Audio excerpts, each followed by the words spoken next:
골로새서 2장입니다.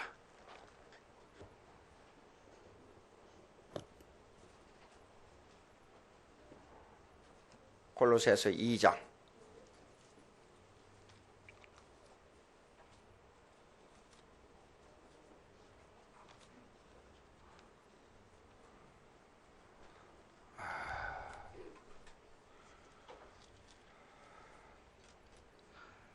(6절로부터) 아니 8절로부터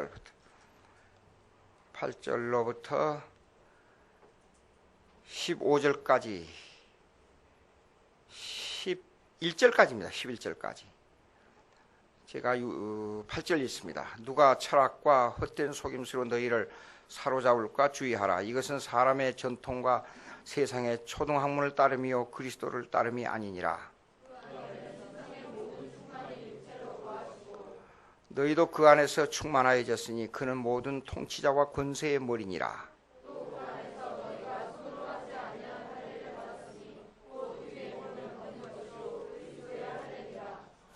11절까지죠? 예. 지난주에는 그러니까 철학의 속임수에 대해서 얘기했습니다. 오늘은 유대주의의 속임수에 대해서 좀 얘기하겠어요. 철학의 속임수를 다시 한번 잠깐 얘기하면 이렇습니다. 당시의 철학은 지난번에 사도행전 읽었지 않아요? 에피큐리안하고 스토익주의예요. 에피큐리안하고 스토익주의의 두 가지 철학은 그걸 갖다가 필로, 그러면 인간적인 사랑을 필로라 그래, 헬라 말로. 인간적인 사랑. 소피아 그럼 지혜, 헬라 말로. 그러면 인간적인 생각에서 나온 것을 가지고 지혜를 사랑하라, 그런 뜻이에요. 필라소피라는 것은. 근데 지금처럼 대학에서 각 분야 학과로 뭐 화학, 그 다음에 화학, 의학, 법학 이런 것들이 다 나눠져 있지 않아요? 근데 그때는 그게 없었어요.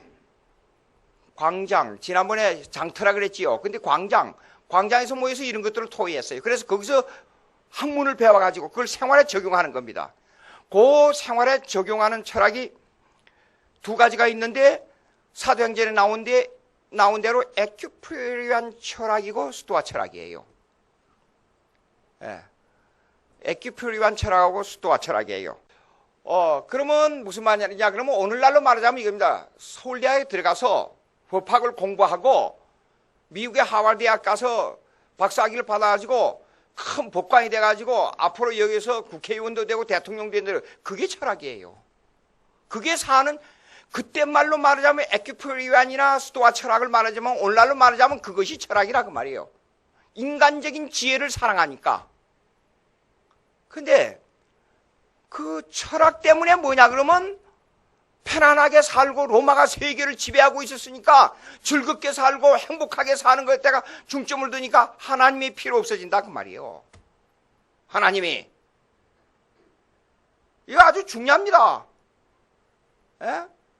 왜 그러냐면 인간은 아주 사악하기 때문에요. 보십시오.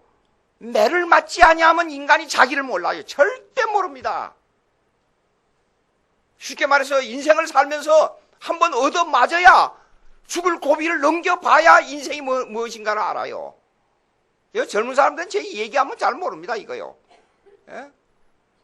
제가 그 월남전에 저도 이제 군대에서 많이 다쳐가지고 허리를 항상 조심하는데 우리 동기 제 나이 또래가 제일 월남전 한창 때에 갔었습니다. 수송 때문에 제가 월남에 갔네요. 수송 때문에. 걔 갔다가 왔는데 강춘삼이라고 우리 앞집에 사는데 거기서 만났어요. 거기서. 그런데 차를 몰고 가다가 차가 뒤집어져서 차 밑에 깔려버렸어요.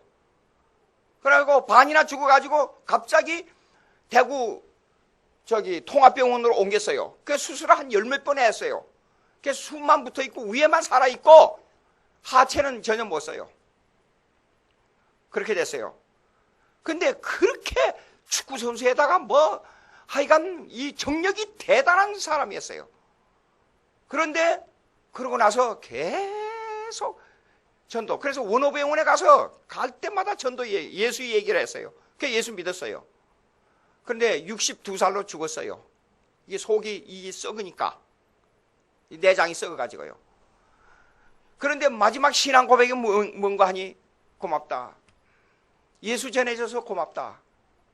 내가 월남에 가서 돈 벌어 가지고 와서 잘 살기를 계획했는데 모든 것이 그게 아니더라. 고백이 그거예요. 고백이. 그러면 지난번에 유대주의에 대해서는 얘기하지 않고 헬라 철학에 관한 문제를 얘기했습니다. 근데 오늘은 유대주의에 대한 문제를 얘기하잔 말이에요. 그러면 유대적 전통, 유대적 관습, 유대적 종교관념도 예수 떠나면 철학을 사랑하나 종교를 사랑하나 똑같다 그 말이에요. 지금 여기서 얘기하고 싶은 것은. 그러니까 여기 보세요. 사도 바울이 뭐라냐, 철학과 헛된 속임수로 너희를 사로잡을까 주의하라. 쉽게 말하자면 뭐냐 그러면 이렇습니다. 분명히 두 가지입니다. 인간은 이 두 가지 영역에서 못 벗어납니다. 예수 믿는 사람도 그렇고 안 믿는 사람도. 근데 예수 믿는 사람은 이 두 가지 영역을 극복하고 삽니다. 첫째 영역이 뭐냐면 필라소피예요. 첫째 영역이 무슨 말이냐 그러면 일반은 종론에 들어가면 좋은 대학 들어가가지고 공부 잘하고 자기 인생을 개척해 나가는 거예요. 이거는 예수 안 믿는 사람이나 믿는 사람이나 다 똑같아요. 그렇지 않아요? 근데 예수 믿는 사람은 뭐냐면 이걸 사용해서 하나님의 영광을 위해서 이걸 극복하고 산다 그 말이에요. 에? 돈 벌어가지고 여러분 내 생활에 어느 정도 만족하게 되면 그 나머지 잉여 재산을 가지고 하나님을 위해서 살아야 되겠다 이 생각이에요. 근데 예수 안 믿는 사람들은 자기만을 위해서 살잖아요. 그 다음에 두 번째, 전통, 종교적 전통이나 어떤 이념의 전통에 의해서 삽니다. 누구나 다 문화적 배경을 가지고 있고 종교적 배경을 가지고 있어요. 모든 문화는 종교가 우선이냐 문화가 우선이냐 하는 문제가 나와요. 모든 인간의 삶 속에서는 종교가 우선이에요. 문화가 우선이 아닙니다. 종교로 말미암아 문화가 생겨요. 종교로 말미암아 세계의 전쟁은 그냥 어떤 전쟁이 아니라 전부 이념이 그 속에 들어있습니다. 전쟁은 그 이념 속에는 뭐가 있냐면 종교가 들어있어요. 종교가. 그렇기 때문에 우리 한국 역사를 간단히 얘기해보자고. 우리가 고려시대는 불교가 주를 이루었어요. 근데 이조시대는 유교가 주를 이루었어요. 그러면 이조의 윤리는 뭐냐? 뭐 부모와 자식 간에, 부모유신, 친구 간에, 뭐 부부유별, 그 아내와 남편 간의 관계, 그 다음에 부자유친, 아버지와 아들 관계, 그게 유교의 윤리란 말이에요. 그것이 유교라는 종교의 개념을 가지고 윤리가 나왔는데 윤리도 한편으로 생각하면 철학적인 요소가 들어있단 말이에요. 그래서 모든 사람들은 종교에 의한 문화냐 윤리냐 여기에 의해서 살게 돼 있고, 하나는 필라소피, 나를 개발하기 위해서 어떤 과학을 접하며 어떤 수도와 철학적인 요소로 사느냐, 이 두 가지 영역에서 인간은 절대로 못 벗어납니다. 이렇게 살게 돼 있어요. 근데 이 두 가지의 영역에서 벗어나는 게 꼭 하나 있어요. 그게 뭐냐면 예수 그리스도예요. 예수 그리스도. 제가 죽음에 대해서 생각을 하고 죽음에 대해서 예수 믿고 나서 죽음에서 해방됐다는 생각을 하니까 정말로 미안하지만 어렸을 때 에이브라함 링컨을 대단한 사람으로 봤어요. 예? 그리고 유명한 과학자들 대단한 사람으로 봤어요. 근데 예수 믿고 나니까 그게 아무것도 아닌 걸로 보인단 말이에요. 그거 이상하지 않아요? 묘한 거예요, 이거요. 그래서 국회의원들이 막 저렇게 키를 쓰고 싸우는 거 보면 저거 왜 싸우는가? 무슨 목적이 있는가? 저걸로 말미암아 저게 생명이, 자기에게 주어지는 생명이 있는가 없는가? 그 생각하게 되는 거예요, 저는. 예? 그렇잖아요? 근데 사도 바울이 이제 오늘 그러면 지난번에 철학적인 얘기를 했으니까 오늘 유대주의를 얘기해 보자고요. 사도 바울이 유대주의에 들어있을 때는 거기에다가 목숨을 걸었단 말이에요. 근데 진짜 생명에 관한 법을 알고 보니까 그것이 아무것도 아니란 걸 깨달았단 말이에요. 그의 신앙 고백을 한번 보자고요. 그게 어디에 나오냐 그러면 빌립보서 3장 5절 한번 보세요. 앞에 넘어가서 빌립보서 3장 5절. 빌립보서 3장 5절.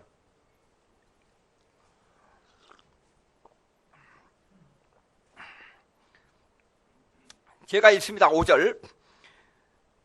그 앞에 몇 장만 앞으로 넘어가면 됩니다. 3장 5절. 나는 8일 만에 할례를 받고, 8일 만에 할례를 받는 것은 이방 사람들이 받는 거죠? 아니에요. 유대인들입니다. 유대인들. 자, 그 다음에 이스라엘 족속이요. 그 다음에 베냐민 지파요. 그러니까 이 사람은 유대 중에서도 가장 핵심적인 유대인이었다 그 말이에요. 베냐민 지파니까. 그 다음에 히브리인 중에 히브리인이요. 율법으로는 바리새인이요. 자, 제가 여러분 이렇습니다. 그냥 묻습니다. 유대주의는 율법주의죠. 그렇게 물었었죠. 이전에 설교할 때 몇 번 물었었죠. 근데 여기 뭐라 그랬습니까? 율법으로는 바리새인입니다. 그러니까 유대주의는 율법주의가 아니고 바리새 율법이 따로 있습니다. 예? 유대주의 율법은 구약적인 율법주의가 아니라 그 말이에요. 그러니까 바리새인들은 부활은 믿었어요. 부활은. 근데 구약의 율법을 자기 민족적 종교로 만들어가지고 구약의 율법을 변형시켜서 자기들 율법, 민족적인 율법으로 만들었단 말입니다. 우리가 잘 이해를 해야 돼요. 유대주의는 단적으로 율법주의입니다. 그러면 그게 틀려요. 조금은 맞아요. 조금은. 근데 100%가 맞는 말이 아니에요. 유대주의에서 말하는 바리새적 율법주의가 다르고 구약에 말하는 율법주의가 다르다 그 말이에요. 지금 구약은 뭐냐 그러면 율법 속에서 예수님을 예언하고 있어요. 근데 유대인들은 이걸 거절하고 있잖아요. 유대인들은 제사를 지켰어요. 제사를. 근데 그 제사 속에 예수님이 들어있다는 것을 거절한단 말이에요. 유대인들은 율법을 지킵니다. 그러나 그들은 율법 지키는 걸 십계명에 의한 율법주의로 생각하지 않고 십계명을 일부를 변형시키고 구약에 나오는 시민법을 십계명으로 바꾸고가 나중에 설명합니다. 바꿔가지고 자기 민족적 종교로 만든 바리새적 율법을 가지고 있었단 말이에요. 이게 틀립니다. 이런 종교에, 이런 윤리에, 이런 민족의식에 사로잡혀가지고 목숨을 걸고 싸웠습니다. 사도 바울이. 그런데 사도행전 9장을 가보자고요.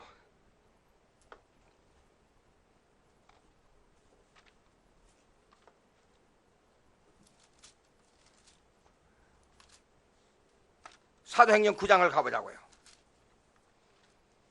사도행전 9장. 예수 믿기 전에 바울은 사울이었습니다.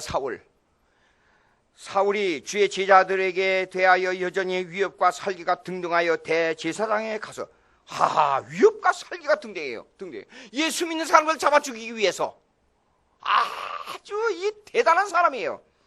다메섹 여러 회당에 가져갈 공문을 청하니 이는 만일 그 도를 따르는 사람을 만나면 그 도가 누굽니까? 뭡니까? 예수 믿는 도예요. 다른 사람 만나면 남녀를 막론하고 결박하여 예루살렘으로 잡아오려 함이라. 예? 다 같이 3절 시작. 사울이 다메섹에 가까이 이르더니 호련히 하늘로부터 빛이 그를 둘러 비추는지라. 다 같이 4절. 땅에 들음에 소리가 있어 이르시되 사울아 사울아 네가 어찌하여 나를 박해하느냐. 하늘에서 갑자기 빛이 비치면서 하늘에서 사울아 사울아 네가 나를 어찌하여 이렇게 옛날에 보면 핍박이라 그랬어요. 근데 박해하느냐 그랬어요. 대답하여 주여 누구시니까 이르되 나는 네가 박해하는 예수라 그랬어요. 예수 만났습니다. 그리고 성으로 들어가라. 인도하는 대로 들어갔습니다. 아나니아를 만났습니다. 아나니에게 안수받았습니다. 그러고 나서 예수 믿게 됐어요. 이게 회개하는 장면입니다. 예수를 만나가지고. 이게 된 다음에 사람이 완전히 변한 거예요, 이제는. 그러고 난 다음에 보니까 옛날에 바리새 율법, 유대주의 율법에 취한 것이 엄청나게 틀렸다는 걸 아는 거예요. 사도 바울은 헬라 문화를 다 이해하고 있었어요. 유대주의를 다 이해하고 있었어요. 그걸 뛰어넘어서 예수 그리스도를 알고 보니까 어떤 문제가 생기냐.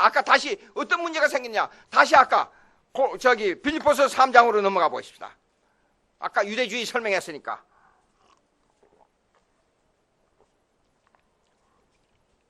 6절, 3장 6절.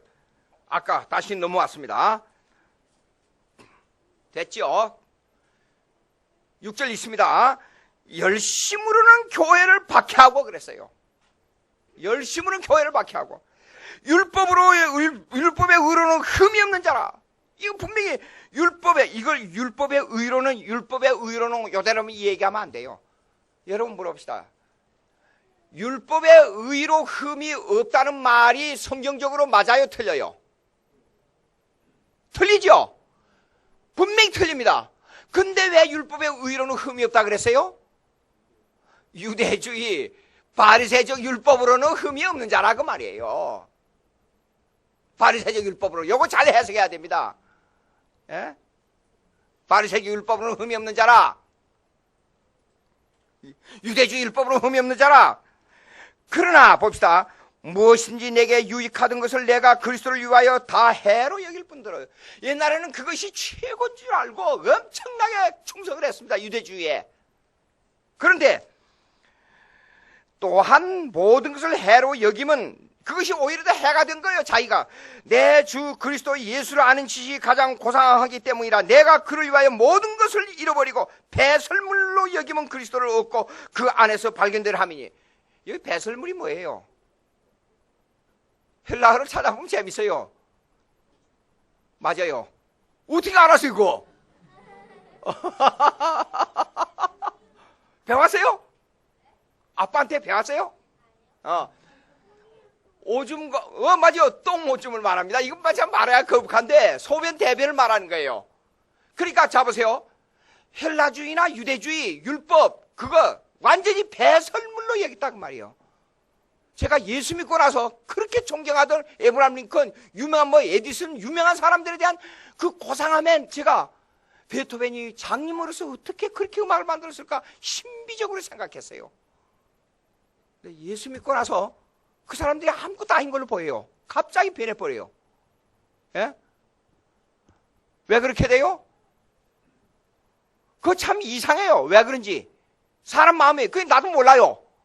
그러니까 사도 바울이 자기의 모든 것을 배설물로 여겼다는 말이 이게 맞는 말이셔야 이해가 돼요. 과거에 그렇게 열정적이었던 것을 배설물로 여겼습니다. 유대주의. 그러면 오늘 이제 들어가서 유대주의의 두 가지의 이제 그들이 했던 그 유대주의 개념이 뭔가를 구약적으로 한번 분석해 보자고요. 구약적으로. 서론에서 아웃라인을 제가 전부 여러분에게 말씀드렸습니다. 그걸 어느 정도 기억하면 오늘 이해하는 것이 쉽게 많이 이해가 될 줄 알아요. 이스라엘 백성이 나오는 여기 보니까 아까 할례 나왔지요. 할례, 제사, 그 다음에 율법 이런 것들은 유대주의는 이렇습니다. 구약적 배경은 이것이 예수 그리스도를 전제하고 믿고 하늘나라에 가는 걸 전제하고 기록된 거예요. 구약에 의식율법이 있어요. 그 다음에 구약에 의식율법이 있고 그 다음에 십계명 진리 계명율법이 있어요. 계명율법과 의식율법이 있어요. 계명율법은 십계명을 말해요. 근데 의식율법은 할례, 제사, 월삭, 먹고 마시는 거 이런 걸 두고 하는 말이에요. 그러면 이제 율법에 대한 질문이 나와요. 율법에 대한 질문. 그럼 어느 계명이 더 큽니까? 어느 계명이 더 커요? 유대인들은 어느 계명이 더 크고 어느 계명이 더 작고 어느 계명이 뭐고 어느 계명이 순서가 정해서 유대인들은. 근데 여러분에게 물어보겠습니다. 어느 계명이 더 큽니까? 계명 중에 유대적으로 괜찮아. 유대적으로 대답해봐요. 어느 계명이 더 큽니까? 아이고 이 천재에 보니까 어느 계명이 크고 작고를 구분하기가 힘들어요. 오직 뭐만 있어요? 사랑의 계명이에요. 사랑의 계명이에요. 근데 유대인들은 문제가 있습니다. 어느 계명이 큽니까? 그런단 말이에요. 예? 자, 한번 보입시다. 어디 읽으냐 그러면 어떻게 해야 되냐 그러면 마태복음 22장 34절 마태복음 22장 34절 마태복음 22장 34절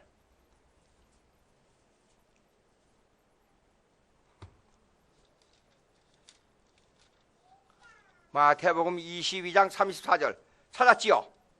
네. 제가 읽습니다.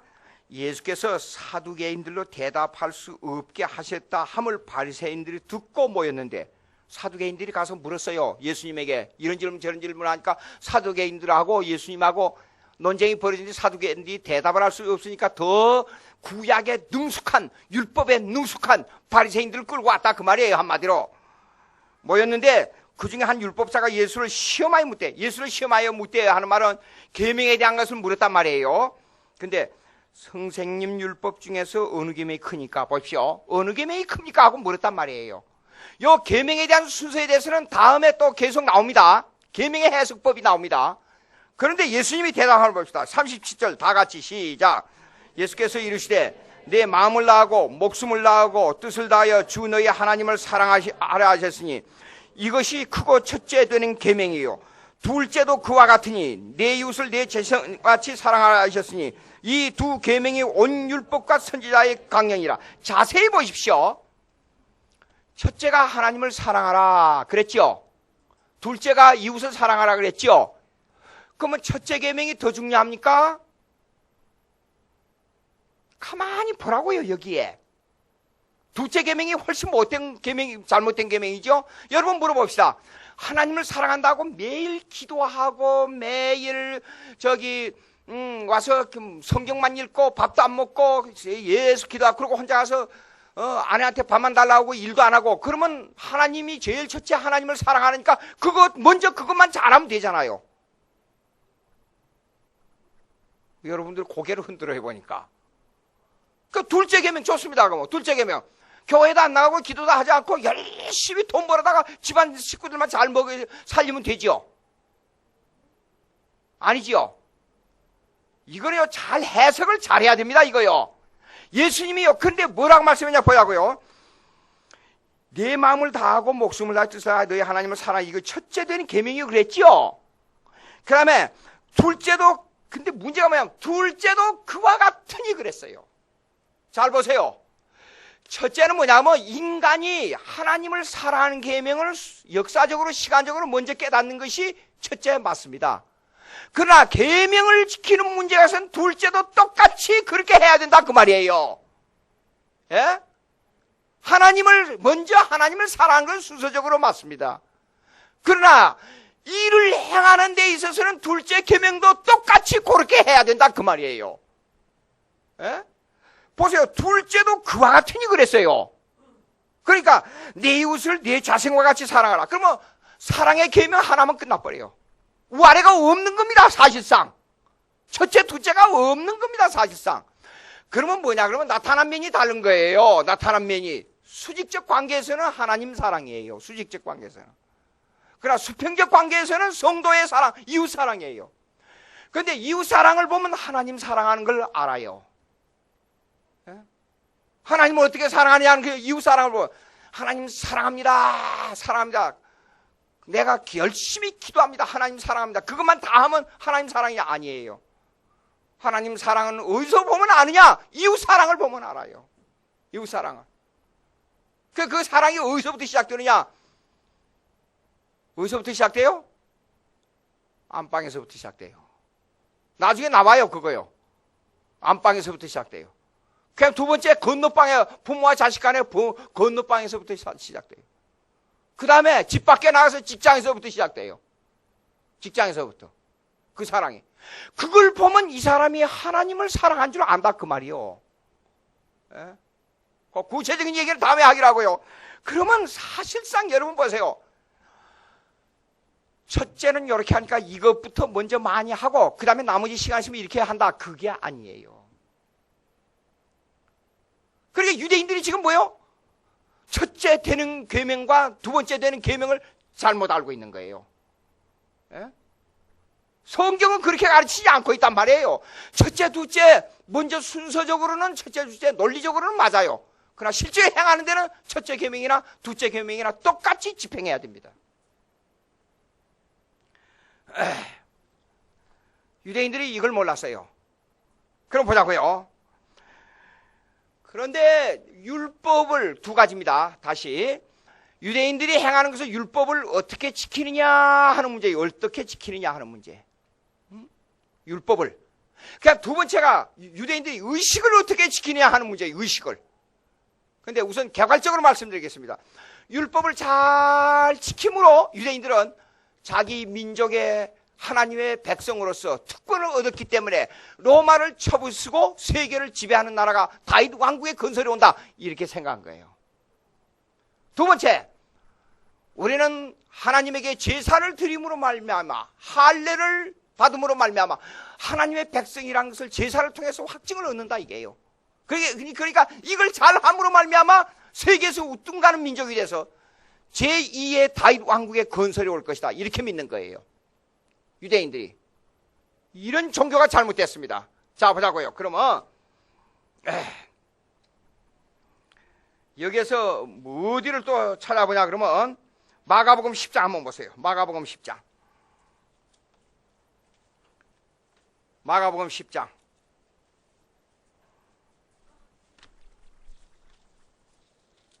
마가복음 10장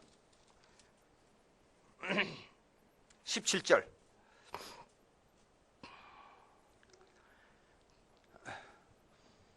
17절. 제가 읽습니다. 예수께서 길에 나가실 새 한 사람이 달려와서 꿇어 앉아 묻자오다. 선한 선생님이여, 내가 무엇을 하여야 영생을 얻으리까? 여기 문제가 뭐예요? 이 질문에 무엇을 하여야 문제예요. 아까 두 가지 말씀드렸죠. 예수님이 자꾸 영생 예수님 와서 전하는 것이 천국 복음입니다. 영생, 하늘나라, 종말 계속 얘기하는 거예요. 그러니까 유대인의 마음속에는요, 아하, 우리 민족적으로 가르치는 종교의 의식에 의하면 아까 제가 말씀드렸잖아요. 율법을 지킴으로 말미암아 유대주의. 그 다음에 두 번째, 율법의 의문, 의식을 지킴으로 말미암아 오는 유대주의. 이걸 생각하고 있는 거예요 지금. 근데 예수님이 맨날 영생 하려라 그러니까 유대주의 생각으로 가지고 예수님에게 이렇게 질문한 거예요. 내가 무엇을 하여야 영생을 얻습니까? 이렇게 묻는 거예요 지금. 질문이 잘못됐단 말이에요. 예? 자, 보자고요. 그러면 18절 다 같이 있습니다. 시작. 예수께서 이르시되 네가 어찌하여 나를 선하다 일컫느냐? 하나님 한 분 외에는 선한 이가 없느니라. 자, 보세요. 왜 선한 이라고 했어요? 율법을 잘 지킨다는 것을 전제하고 있기 때문에 선한 선생이라 그랬어요. 선한 선생이라고. 그러면 예수님을 어떻게 봐야 돼요? 하나님의 아들로 봐야 되는데 선한, 그것도 그냥 선생이 아니고 선한 선생이라 그랬어요. 왜 선생이란 말이 나왔어요? 유대주의는 라바이 개념이 꽉 들어있다는 거예요. 라바이 개념은 뭐냐면 선생입니다. 자기 선생. 만약에 랍비하고 민족을 지도하는 사람의 가장 중심이 랍비예요. 선생이에요.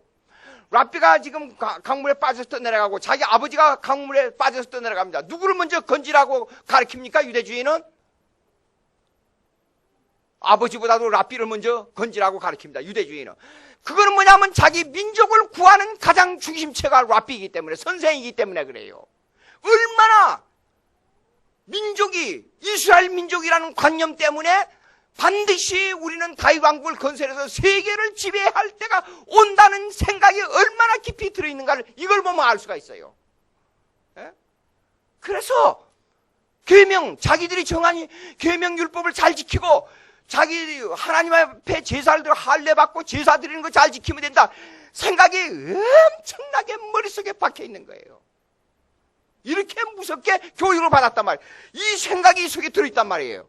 그러니까 선한 선생님이라고 묻는 거예요. 당신이 메시아로 오셨으면 선한 선생이라 할 것 같으면 우리 민족을 이 로마의 압제에서 좀 제발 구해줄 사람이 되겠는데 도대체 당신이 말한 선한 영생이란 건 뭡니까? 어떻게 해야 영생을 얻습니까? 이렇게 질문한 거예요 지금. 기가 막힌 내용이에요. 자, 19절 봅시다. 그럼 그들이 지키는 게 뭐예요? 그렇게 민족을, 잠깐요. 해방하기 위해서 그들이 지키는 게 두 가지가 있다 그랬지요? 율법과 의식이라 그랬지 않아요? 보자고요, 그러면. 그대로 지금 나오는 겁니다. 19절, 다 같이 시작. 네가 계명을 안 하니 살인하지 말라, 간음하지 말라, 도둑질하지 말라, 거짓 증언하지 말라, 속여 빼앗지 말라, 네 부모를 공경하라 하였느니라. 자, 보세요. 하나님을 섬기는데 제일 첫째는 하나님 사랑이라 그랬지요. 그러나 나타나는 면이 다릅니다. 어떤 계명이 우선이 되는 게 아니에요.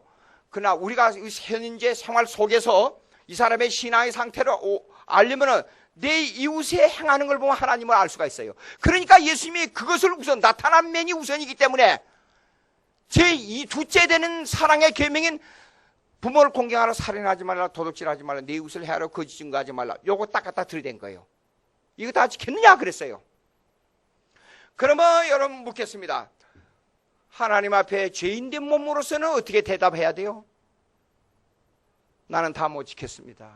나는 죄인입니다. 그래야 돼요. 근데 유대주의적 개념으로서는 어떻게 대답합니까? 예, 나는 다 지켰습니다. 그렇게 대답하는 거예요. 그걸 잘 지킴으로 말미암아 유대주의가 이 로마 정부를 이길 수 있는 그때가 온다, 이게요, 온다고. 그렇게 믿었기 때문에. 그래, 대답 봅시다. 자, 그러면 20절 다 같이 시작. 그가 여짜오되 선생님이요, 이것은 내가 어려서부터 다 지켰나이다. 기가 막힌 이 얘기입니다. 그래서 유대주의적 관념으로 다 지켰다고 지금 대답해버리는 거예요, 지금. 에? 이렇게 잘못된 거예요, 지금. 근데 사도 바울도 과거에 그런 경험을 겪었기 때문에 내가 유대주의법으로서는 완전한 자라고 한 거예요. 유대주의법으로서는. 여러분, 우리 옛날에 유교적이나 불교적으로서는 자, 한번 물어봅시다. 내가 거짓말인가? 100일 기도를 어떻게 하고 절을 어떻게 하고 뭘 어떻게 하라 그러면 가서 100일 동안에 아침에 몇 시에 나고 무엇을 어떻게 하고 식사는 어떻게 다 하고 100일 딱 그대로 규를 정한 대로 했습니다. 마음에 있는 죄 문제는 생각도 않고. 그러면 100일 딱 끝난 날에 그 중이 뭐라 하면 당신은 이 법을 다 지켰습니다. 그렇게 말합니까? 못 지켰습니다. 아직도 당신은 죄인입니다. 그렇게 말합니까? 다 지켰다고 말하지요. 이런 식이에요, 지금. 예? 그런데 예수 21절 제가 있습니다. 예수께서 그를 보시고 사랑하사 이르시되 네가 아직도 한 가지 부족한 것이 있으니 이제 핵심을 찌르는 거예요. 다 지켜? 뭘 다 지켜? 내 속에서 내 마음속에 이렇게 말하지 않아요. 내 마음속에 아직도 죄가 있다. 그 죄를 너는 알냐? 날마다 회개해야 된다. 그거 아니고 율법을 다 지켰다. 그러니까 거기에 나타난 걸 가지고 구체적으로 묻는 거예요. 내 한 가지 문제가 있어. 내가 그거 말할 테니까 들어봐. 가서 내게 있는 것을 다 팔아 가난한 자들에게 주라. 그리하면 하늘에서 보화가 네게 있으리라. 그리고 와서 나를 따르라. 중요한 핵심을 자기가 다 지켰다 그러니까 이렇게 묻는 거예요. 핵심을 딱 찌르는 거예요. 이 사람이 부자예요? 가난해요? 부자입니다. 심히 근심이 됐어요. 그럼 근심하며 돌아갔다 그랬어요. 이거요. 이 배경에는, 이 대화의 배경에는 뭐가 깔려냐 그러면 유대주의 율법이 깔려 있는 거예요. 유대주의 율법이. 유대주의 율법으로 보면 어떤 의미에서 보면 배경을 보면 한국적으로 보자면 불교나 유교나 똑같은 거예요. 불교나 유교나 똑같아요. 여러분 토인비라는 사람 잘 알 겁니다. 이 얘기 많이 들었죠. 유명한 역사가 한국교회에서도 대단한 목사님들, 훌륭한 목사님들 토인비 이 얘기 많이 들어요. 근데 토인비는 2단 중에 2단입니다. 근데 그 말을 그냥 그대로 인용해버려. 그 철학자의 이 얘기, 역사가의 이 얘기를 탐구도 안 해보고 토인비가 이런 말을 했어요. 직접 쓴 책을 제가 읽었으니까 역사는 기독교의 역사는 한낱 유대 종교의 파생 종교다. 기가 막힌 얘기했어요. 예? 여러분 유대주의의 파생 종교라 할 것 같으면 난 그런 예수 난 안 믿어요. 유대주의가 얼마나 기가 막힌 이 2단 중에 2단인데 생겨 보라고요, 성경을. 예? 그러니까 제가 말씀드립니다. 유명한 철학자, 유명한 역사가, 유명한 정치가 희한한 말을 해서 사람 마음을 위로하지요. 그런데 귀 기울이면 안 돼요. 아주 간단한 말 같지만 성경을 제대로 읽고 이것을 하나님 말씀으로 그대로 받아야 돼요. 에? 깜짝 놀랐어요. 대단한 말을 하길래. 그런데 한국교회에서 이런 내용도 모르고 요즘까지도 지금까지도 많은 사람들이 내 방송 보니까 그 토인비 얘기를 많이 들어요. 자꾸만. 토인비가 이렇게 말했습니다.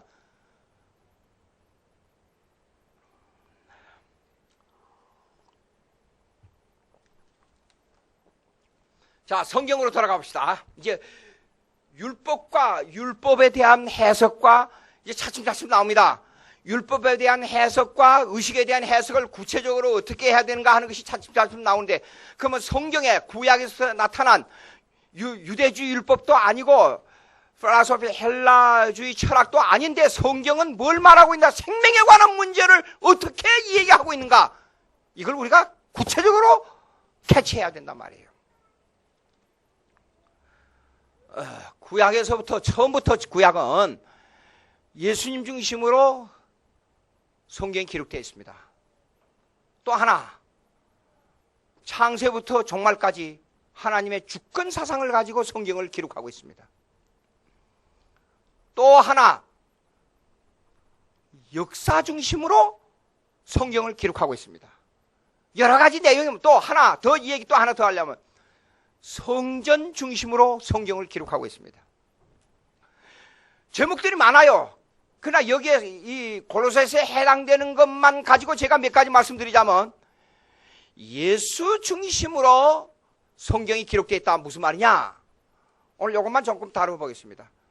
그 다음에 하나님의 주권 중심으로 성경이 기록되어 있다. 또 시간 있으면 또 하겠어요. 그러면 성경 중심으로 창세기 3장 15절 한번 봅시다. 예수 중심으로 성경을 기록하고 있다.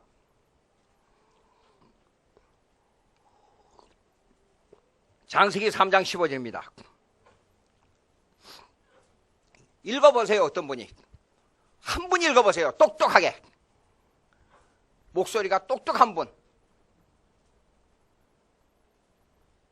내가 너로 여자와 원수가 되게 하고 내 후손은 여자의 후손과 원수가 되게 하리니 여자의 후손은 내 머리를 상하게 할 것이요 너는 그의 발꿈치를 상하게 할 것이요. 됐어요. 그까지요. 예수님이 누구에게서 태어났죠? 남자에게서 태어났죠? 마리아에게서 태어났죠? 그러면 여자의 후손이잖아요. 에? 그러면 마귀는 머리를 상하고 예수님은 발꿈치를 좀 상해요. 그럼 예수님이 십자가에서 부활함으로 말미암아 승리했죠. 그러고 나서 오순절 다락방으로 말미암아 이 복음이 전 세계로 퍼져나갔어요. 마귀는 아직도 몸뚱이하고 꼬리가 상해가지고 우리를 상처를 좀 줘요. 주기는. 그러나 마귀는 머리가 상했다 하는 말은 이 십자가에서 승리함으로 말미암아 그들이 주권 의식을 가지고 우리를 상처를 못 준다 그 말이에요. 이걸 창세기 3장에서부터 지금 예언하고 있어요. 예수 그리스도를. 구약에는 예수님에 대한 예언이 무지하게 많이 나옵니다. 역사적 배경으로 해서 나옵니다. 그럼 역사적 배경이 뭐냐? 또 한번 봅시다. 이사야 7장 14절. 이사야 7장 14절. 이사야 7장 14절. 이사야 7장 14절. 이사야 7장 14절. 이거 여러분들이 다 알고 있어요. 근데 찾아보면 깜짝 놀랄 사람도 있어요. 다 같이 시작. 보라. 처녀가 이때는 예수님이 임마누엘로 태어날 것을 예언한 때가 예수님 오시기 전에 약 750년 전이에요. 75년 전이 아니고 750년 전이라는 것은 문화적으로 엄청난 차이가 있습니다. 예? 그런데 750년 전에 예수님을 이렇게 예언했어요. 마태복음 1장 21절. 마태복음 1장 21절. 마태복음 1장 21절. 찾았지요? 다 같이 읽어봅시다. 시작.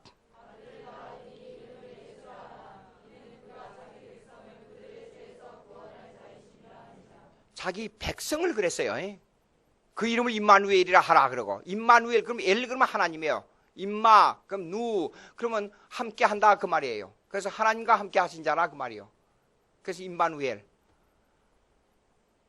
예언했어요. 750년 전에 예수님을요. 그런데 예수님과 같은 모습이 하나 나타나는 사람이 있었어요. 이사야 아들이 있었어요. 근데 첫 부인이 죽었어요. 둘째 결혼했어요.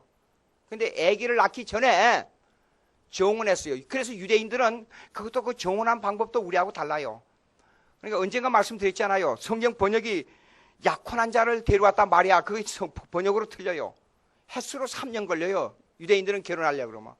그러니까 결혼하기 전에 약혼하고, 약혼하기 전에 정혼하고, 약혼한 후에 정혼하고, 정혼한 후에 데려오는 거예요. 데려오는 거. 그 데려오는 것이 이제 진짜 결혼이에요. 그러니까 마태복음 1장 보세요. 네 아내 데려오기를 염려하지 말라 그랬잖아요. 그러니까 정혼했다는 것은 1년 기간이 1년 전인데, 정혼한 사람이 남자하고도 관계가 없는데 어린애 배가 불러온다 그랬어요. 그러면 돌로 쳐 죽여야 돼요. 근데 요셉은 의로운 사람이라 그랬어요. 자기 아내를 아마 엄청 사랑했던 모양이에요. 그러니까 조용하게 말없이 끊고자 했어요. 그걸.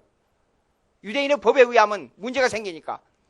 그런데 천사가 나타나서 아내 데려오기를 염려하지 말라 그랬잖아요. 그런데 이사야가 첫째 부인이 죽고 둘째 하고 정혼했는데 어린애를 낳게 됐어요. 그 어린애를. 둘째 부인이 어린애를 낳게 됐는데 그 어린애를 낳은 어린애가 광야에서 엄청나게 고생하며 이름도 없이 빛도 없이 정말로 비참하게 삶을 살았어요.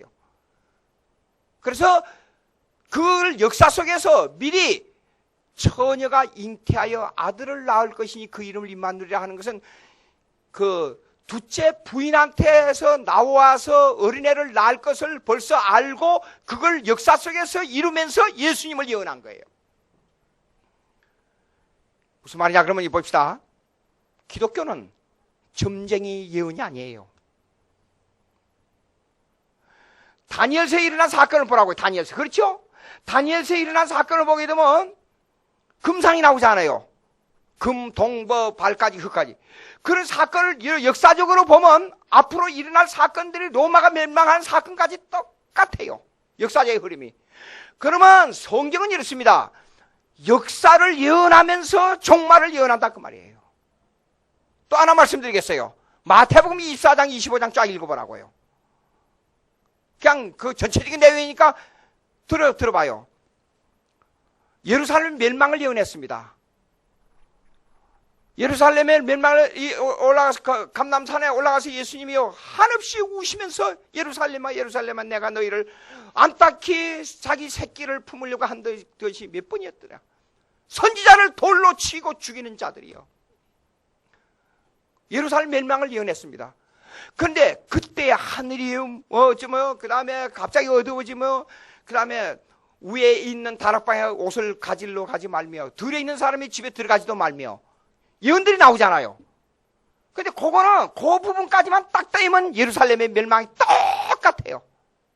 그러고 나서 종말을 예언했어요. 그러면 예루살렘 멸망이 역사적으로 이루어졌어요. 이미 그 내용을 보게 되면 이렇습니다. 티토 장군이 예루살렘을 둘러쌌어요. 그래서 이게 장기전 나갑니다. 둘러싸고 2중 3중으로 둘러쌌어요. 그러니까 이 사람들은 양식이 없거나 이제 먹을 것이 없으면 분명히 힘이 다해질 것이다. 그때 침범하자. 그리고 장기간 예루살렘 포위 작전을 한 겁니다. 그래가지고 정보가 들어왔는데 예루살렘 성전 밑에 엄청난 보화와 모든 금은 재료, 역사, 문서 거의 파묻어놨다는 정보가 들어왔어요. 그래서 들어가게 되면 예루살렘 성을 무너뜨리고 그 밑에 있는 성전 밑바닥을 전부 파헤쳐라 명령했어요. 근데 소리가 들리는데 정보가 들려오는데 어느 정도 정보가 들려왔냐면 배가 고파서 이제 식량이 다 떨어지고 죽은 자기 애들 삶아 먹는다는 정보가 들어왔어요. 이때다 갑자기 쳐들어갔어요. 그리고 명령하기를 닥치는 사람은 무조건 찔러 죽여라 그랬어요. 그때 당시에 뭐라 했어요? 애기 벤자가 화를 당한다 그랬지요. 예. 그리고 어린아이들, 애기 벤자들 화를 당한다. 그 똑같은 역사적으로 이루어진 겁니다. 뭐냐 그러면 아니 애기 벤자들이 몸이 무거우니까 도망 못 가잖아요. 그러니까 다 찔러 죽은 거예요. 어린애들 다 찔러 죽은 거예요. 그래서 그 예언이 이루어진 거예요. 얼마나 급한지 잠깐 몇 초 동안에 단 1분만 시간 내가지고 도망갈 때 요 위에 있는 다락방에 가서 옷을 거들어간데 거기에서 제패가 찔러 죽은 거예요. 산에 있는 사람이 예루살렘 성에 들어가서 산에 가서 농사 짓다가 예루살렘 성에 들어가서 거두가지로 양식가지로 들어갔는데 제패 다 찔러 죽은 거예요. 그 예언이 그대로 이루어져 버렸어요. 근데 조세푸스의 사기를 보게 되면 이런 게 나와요. 그때 천둥이 치며 하늘이 울리며 해가 어두워졌다는 기록이 나와요. 그럴 때 그리고 나서 종말을 예언했어요. 종말이 임하면 이렇게 급하게 종말이 올 것이다 그랬어요. 그래서 기독교 그냥 하나의 종교라고 생각하면 큰일입니다. 기독교 진짜 천국이 그대로 말씀한 대로 그대로 옵니다. 제가 농담이 아닙니다 이거요. 역사적 사건이 실제로 이루어지면서 종말을 예언했다고 말이에요. 그대로. 그래 신명기 21장 한번 읽어보세요. 신명기 21장 22절. 신명기 21장 22절.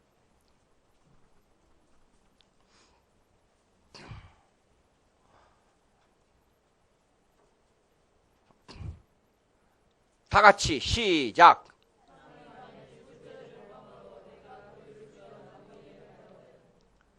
또 그 다음 계속이요.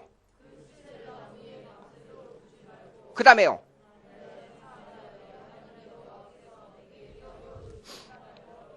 자 보세요. 구약에 몇 가지 법이 있다 그랬죠? 서론 때 제가 말씀드렸는데 첫째 계명입니다. 두 번째 아까 말씀드린 의식법입니다. 의식법. 그 다음에 시민법이에요. 시민법. 시편 119편을 보면 성경을 연구하면 밤이 새도록 연구해도 끝도 없고 한도 없고 이렇게 깊은 진리가 있는가를 내 자신이 전율을 느껴요. 여러분 성경 읽을 때 어떤 때는 가슴에 막 저려오지 않아요? 피가 막 거꾸로 돌고 것 같지 않아요? 여러분들이 아마 성령 충만해서 그럴 줄로 내가 믿습니다. 기가 막혀요. 근데 시민법 중에 중죄를 범한 자는 나무에 달아 죽이라 그랬어요. 나무에 달아서. 그거는 예수님 십자가를 예언한 겁니다. 예수님이 십자가를. 근데 밤이 새도록 두지 말라 그랬어요. 왜 그래요? 유대인들은 안식일이 닥쳐오면은 더러운 것을 안식일에 보지 않도록 하기 위해서 시체나 더러운 것을 다 치워요. 근데 예수님이 금요일 날 세상 떠났어요. 십자가에 못 박혀 죽었어요. 토요일 날에 안식일입니다. 그렇기 때문에 안식일 날 그날 죽어야 돼요. 그래서 시체를 내려야 돼요. 근데 문제가 뭔가니 예수님 뼈를 상하지 않는다 그랬어요. 만약에 뼈를 상하게 되면 이렇습니다. 여러분 성찬할 때 있잖아요. 두 가지 먹습니다. 뭘 마시고 뭘 먹지요? 떡과 포도주예요.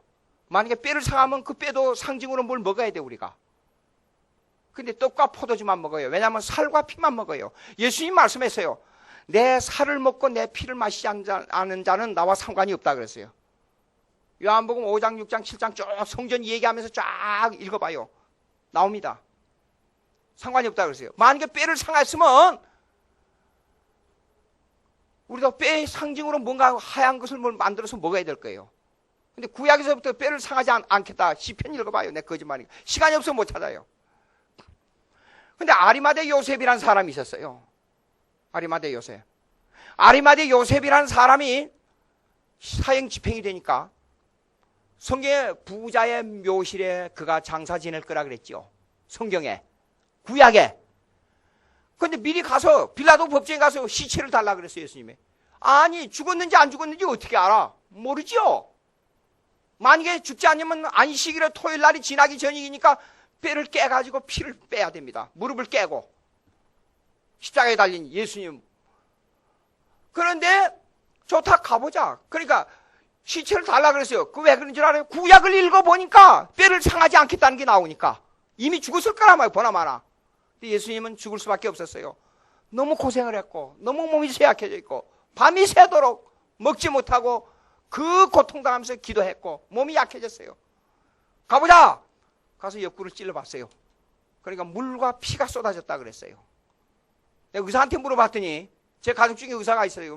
물어봤더니 시간이 얼마 지나지 않아서 사람이 죽으면 물과 피가 나눠진대요. 그러니까 우리가 볼 때는 이게 피로 흘리면 산 사람은 그냥 전부 피로 보이잖아요. 근데 죽으면 거의 분해돼요. 옆구리를 찔러보니까 물과 피가 나오니까 죽었다. 그래서 시체를 내린 거예요. 아리마대 요셉이 그걸 알고 있었어요. 그래서 시체를 달라 그런 거예요. 근데 갈라디아서 3장 13절 읽어보세요. 갈라디아서 3장 13절.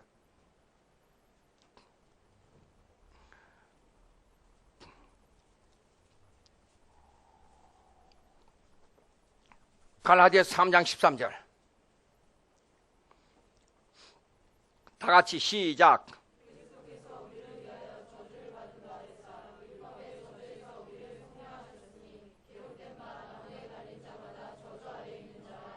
하였음이라 그랬어요. 그러니까 예수님은 우리의 저주를 대신 받아가지고 나무에 달려 죽었다 그 말이에요. 근데 요거 봅시다. 요 재밌는 게 있어요. 여호수아 8장 29절 한번 보세요. 요거 관계된 얘기입니다. 여호수아 8장 29절.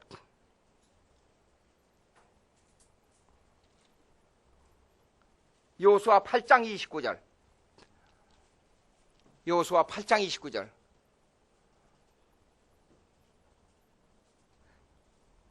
다 같이 시작.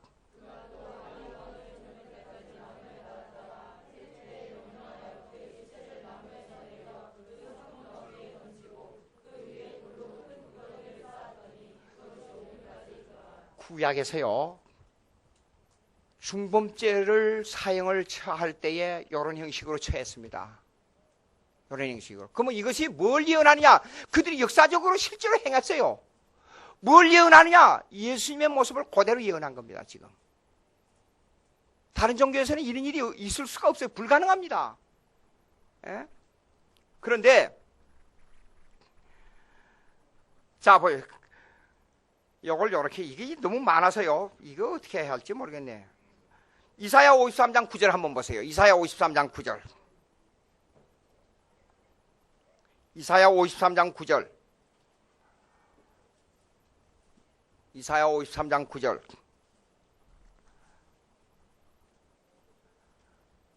다 같이 찾았어요? 조금. 53장 9절. 다 같이 시작. 예. 그 다음에요. 부자와 함께 묘실에 있었다 그랬잖아요. 아리마대 요셉은 부자였습니다, 당시에. 아리마대 요셉은. 그런데 그 부자가 자기가 죽을 묘를 위해서 미리 사놓은 거예요. 근데 예수님은 아무것도 없었잖아요. 진짜. 근데 부자의 묘실에 안치된 거예요, 예수님의. 그거까지 다 예언된 겁니다. 그런데 이게 뭐냐면 마태복음 27장 한번 보세요. 38절. 마태복음 27장 38절. 마태복음 27장 38절. 성경을 자주 많이 찾는다고 불평하지 말고 즐거워할 것.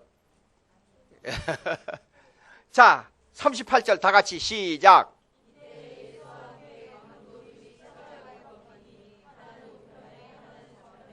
있더라. 근데 보세요. 그 다음에 57절 한번 보세요. 57절. 57절. 다 같이 시작. 예. 계속.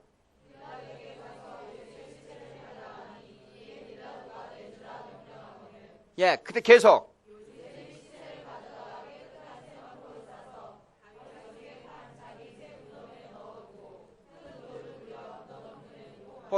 보세요. 요 예언이에요. 구약에 나타난 이사야 53장 9절하고 딱 맞아떨어진단 말이에요. 왜 제가 이렇게 자꾸 찾느냐 그러면 이 외에도 수없이 많아요. 수없이. 이 내용들이 역사를 통해서 예언한 내용과 역사적으로 이루어진 사건이 수없이 많아요. 문제는 뭐냐?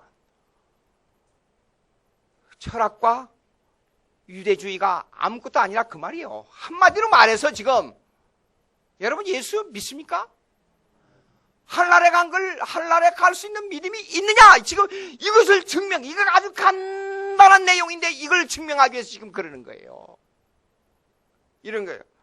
자, 시간이 가지만은 시편 34편 20절 한번 보세요. 시편 34편 20절. 시편 34편 20절. 시편 34편 20절.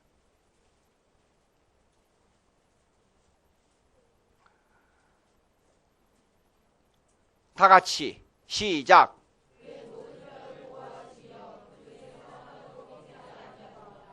그 다음에 그러면 요한복음 19장 33절. 요한복음 19장 33절.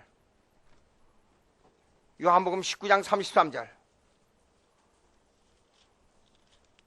요한복음 19장 33절. 다 같이 시작. 다리를 꺾지 아니하고, 그 다음에 34절 다 같이 나오더라. 그 다음에 잡으세요. 요거 재밌어요. 35절 시작. 이를 본 자가 증언하였으니 그 증언이 참이라. 그가 자기의 말하는 것이 참인 줄 알고 너희로 믿게 하려 함이니라. 이게 무슨 말이에요? 구약의 예언과 그대로 일치된다 그 말이에요. 예? 아까 제가 설명했잖아요 지금요. 그 다음에 36절까지 36절 한번 보세요. 36절 한번 더 읽어보세요. 19장 36절 다 같이 시작. 이 일이 일어난 것은 그 뼈가 하나도 꺾이지 아니하려 한 성경을 응하게 하려 함이라 그랬잖아요. 예수님의 아주 작은 것 하나까지라도. 유대주의는 이걸 빼버렸다니까요. 민족주의로 생각하니까 오늘날 기독교 교회에 들어와서 예수가 누구냐, 예수님은 나와 어떤 관계가 있느냐, 하나님은 나와 아버지의 관계를 가지고 있느냐, 이것이 성립돼야 된다 그 말이요. 한마디로 간단히 말해서. 예? 자, 조금 여기 오늘 도저히 반이나 하다가 말겠어요.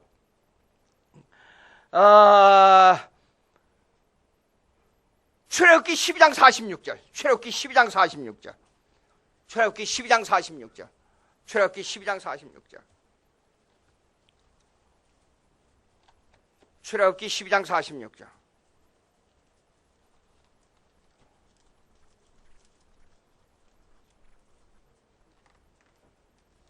46절.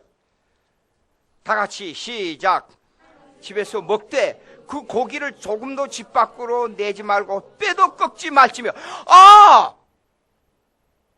이스라엘 백성이 애굽에서 탈출해 나오잖아요. 탈출해 나올 때에 뼈를 꺾으면 안 돼요. 살과 그 예수님의 살만, 이 고기에 양을 잡아 고기 살만 먹어야 돼요. 그리고 피는 그대로 갖다가 문설주에 전부 발라야 돼요. 그 뭐예요? 우리가 왜 성찬을 두 가지 하는 줄 알아요? 예수님 피와 살, 떡과 살. 나중에 성찬에 대해서, 세례 성찬에 대해서 이것이 어떻게 적용되냐 하는 것도 말씀드리겠어요. 이게 교리적 문제가 이게 중요합니다. 그러니까 예수님의 뼈를 꺾지 말라 하는 것이 왜 이루어졌으며, 이미 아리마대 요셉이 가서 시체를 날라 한 내용은 구약의 이런 내용을 다 알고 있었기 때문에 그도 예수님의 제자라 그랬잖아요. 그 신앙을 다 터득하고 있는 거예요. 여러분, 교회에서 무슨 일을 행할 때 이것이 성경과 어떤 관계가 있으며, 내 생명과 어떤 관계가 있으며, 내가 하늘나라에 가는 일과 어떤 관계가 있으며, 나의 삶 속에 예수님을 중심으로 모시고 사는 것이 어떤 관계가 있는가를 우리가 그냥 아무렇게나 지나치고 그런가 보다 이래서는 안 된다 그 말이에요. 중요합니다. 기독교인의 삶은 어떤 삶이냐? 전생이 1분 1초도 하나님은 나를 놓치지 않고 있어요. 근데 우리는 너무나도 하나님을 놓치고 살고 있어요. 폴리캅이 순교할 때 그랬답니다. 나이가 많고 그러니까 한마디만, 나 예수 부정한다 한마디만 해달라 그러면 살려주겠다고. 병사가 폴리캅을 보고 너무 사람이 겸손하고 너무 사람이 거룩하고 너무 사람이 본받을 점이 많으니까 그걸 살려주고자 했어요. 그래서 병사가 와서 속삭였어요. 한마디만 했다, 한마디만 말씀하세요. 그러면 살려드리겠습니다. 그러니까 내가 이렇게 나이가 늙도록까지 주님께서는 한시도 단 1초도 1분도 눈을 떼지 않고 나를 보호하고 인도해 주시고 오늘까지 지내왔는데, 내가 나이 들어가지고 주제없이 하나님을 거절하고 내 몇 년 더 살겠다고 주님을 거역하겠느냐? 나는 못한다. 순교의 이슬로 사라졌어요. 나는 그 순교자들의 역사를 읽을 때마다 가슴이 심장이 터질 것 같아요. 터질 것 같아요. 기도하십시다. 하나님 아버지 감사합니다. 유대주의 종교, 불교의 종교, 유교의 종교 말하지만은 예수, 생명 이거하고는 비교가 안 됩니다. 하나님 저희 생명을 지켜주시고 믿음을 주시고 성령 충만하게 해주셔서 정말로 하나님 중심의 삶이 될 수 있도록 저희들을 인도해 주시옵소서. 예수님의 이름으로 기도합니다. 아멘.